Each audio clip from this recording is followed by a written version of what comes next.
Hi, it's Jade. Today I'm making soy sauce green pepper. It's great as a side, or you can even put it into your bento or lunchbox. It's super easy to make. Let's look at the ingredients.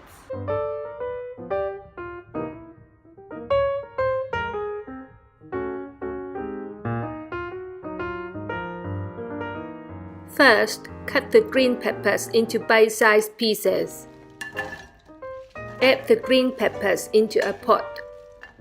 Then add soy sauce and sugar. Now mix it well. Put the lid on and simmer for 5 minutes over medium heat. It's done! Let the green peppers cool down, then transfer to a clean container. This dish takes no time to make. It will last for a few days in the fridge.